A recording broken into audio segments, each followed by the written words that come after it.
An injury crisis has hit ahead of the Crystal Palace Nottingham Forest match. Who's going to win? Let's find out.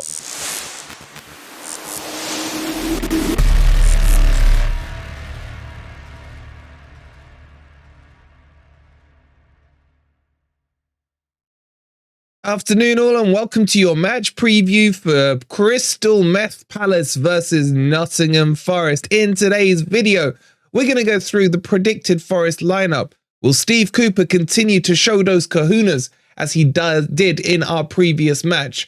And we'll go through the Palace team as there is a huge injury crisis, some huge names missing for this weekend's fixture. And of course, we'll be on with our mates Rich tonight to go through a preview, so make sure you check that out at 7:30 p.m. And you got a couple of hours left to grab your tickets to win one of these wonderful Forest shirts from Football Prizes. So go ahead and do that. And let's get into this preview. Okay, so let's give you a quick injury update from the Forest side of things. And obviously we're recording this before the presser, so nothing's been confirmed. But as far as we know, Dominguez is injured, unfortunately, after an absolutely cracking start. What the injury is and how long-term it is, we don't know. We also know that Niakate is suspended, so he's coming off, obviously after the double booking in our previous match.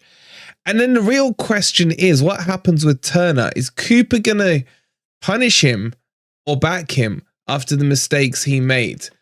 And I think Cooper's going to stick with Turner. I don't see him making the switch until after the international break. I could be wrong. What do you guys think? Would you switch Vlachodimos in for Turner? Let me know in the comments.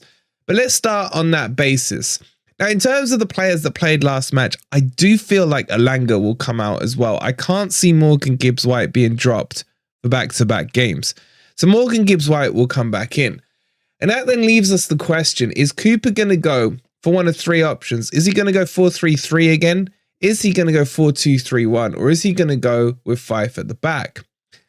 I think 4-2-3-1's out the question for this one. Away from home, I don't think he's quite ready to implement that philosophy away from home. So I think it's either going to be the 4-3-3 with MGW coming in either on the right or left-hand side and three across the middle. But there is something in me that still says he will go with a back five away from home.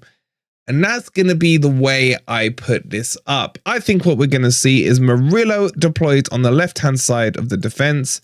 Bolly coming into the middle or the right. Let's actually put him on the right. And I think, unfortunately, it's been too many games since Worrell has played. And therefore, Cooper's probably going to bring Worrell in. And he has tended to put him on the right-hand side, in the middle lately. I think Aurier will stay. And then the obvious question is who comes in at left back or left wing back in this case. And I think it's probably going to be Tuffalo. So if Tuffalo comes in, it probably means that Einar is still out injured because he's another injured out. Again, we don't know the full details on what that is. I think I heard a groin strain. But I think that's probably going to be your back five. And then Sangare, of course, has to play. And Mangala probably pairs with him. I thought Mangala was really good in our last home game. So I think that's going to be our back seven. And then it depends on what he does up front. And I think what we might see is Morgan Gibbs-White come into the 10 and Awani and Hudson-Odoi playing with a kind of inverted, wide-ish forward. I don't know what you would call that position. But I could see the setup being something like this.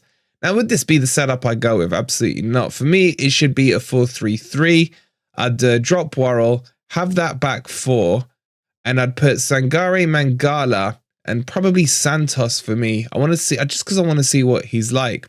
Yates is out with a hamstring injury from what we're hearing. And then I'd go for Hudson-Odoi on the right, MGW on the left, and Awani up front. Something like that I think would work quite nicely against Palace, who are definitely struggling with their injury crisis, which we'll come on to in a second. So, do I see this team happening? I see something close to it. But I still think there's a few unknowns. Has Worrell completely been written off now by Steve Cooper? Has he seen the light on that issue? Or will Worrell come back in? Because remember, he's still the club captain. This is going to be an interesting team selection. Let me know yours in the comments down below. Okay, so as I mentioned at the start of the video, Crystal Palace really do have an injury crisis. You could not even pick a better time or the right players to be injured if you wanted to.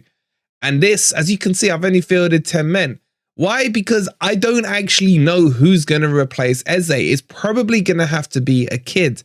Let me just run you through their injuries. Elise's out. Eze's out. You got Lerma, the guy from Bournemouth. He's out as well. Eduardo and França have just come back and they're training. But will they be fit enough to come back in the team? He may be forced into it. But really, they are in an injury crisis. And this is a great time for us to be playing them. And with Eze and Elise clearly being their best two kind of attacking threats, it really does help Nottingham Forest. However, if I could, hack someone else's leg off, it would be Doucouré. Doucouré is a cracking CDM. Really great season for them last year, and he does boss that midfield. And they will tend to organise themselves in a 4-3-3. Now, irrespective of who's playing for Palace, what you're always going to have from Roy is organisation, tightness, compactness. And I think that's what we'll see this weekend. But I don't honestly know who's going to fill that gap that I've left on the team sheet. It may be a kid. We'll have to wait and see. So, what players do I like? I think their centre-backs are great. I really do rate Anderson. He scored a cracking goal against Man U last week. Guy, however you pronounce it, really good centre-back as well. So defensively, they're good. Apart from probably their fullbacks, I'd say, is a bit of a weakness. And out in attack, Ayew. I mean, we know his brother well enough. Jordan ain't much better. I'm just gonna say, don't say Jinxerine. I'm just saying it. Matita, or however you pronounce him, he's a terrible striker, and Schlupp is just a Leicester reject. And Hughes, the less we say about that bellend, the better. So overall, although they look like a crappy team on paper and a team that hasn't been invested in well this summer, Roy Hodgson just seems to work his magic and they seem to get results. Now, we will see Sam Johnson in goal because obviously our beloved Dean Henderson got injured, so we dodged a major bullet there. But I just don't see much in terms of cohesion right now because of those big names being out. And that's going to force Roy into some interesting changes that I'm not even going to second guess. We will, of course, ask Rich about those tonight at 7:30, so make sure you're tuned in. What do you think about this Palace team and who do you think will replace Eze? Let me know in the comments down below. Okay, so with those team sheets done and the predictions put in, how do I see this game going? I really do hope Cooper does not revert to a back five because I think Palace are there for the taking. But it is a sweaty ground to go to. The best thing about Selhurst Park is that you can do your weekly shop while you're there with the Sainsbury's. But if Forest go and the mentality is this new transitional one that we've seen over the last couple of home games, then Forest do stand a very good chance. But this could be the battle of defence versus defence because both Cooper and Roy are still very defensively minded coaches. And I expect it to be a very low scoring game. Can Forest sneak this one over the line?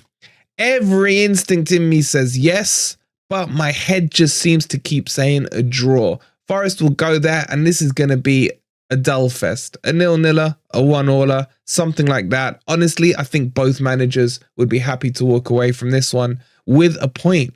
But what do you guys think? I'm going to go for a 1-all. Just hopefully we get some goals to keep us entertained. But get your predictions in down below.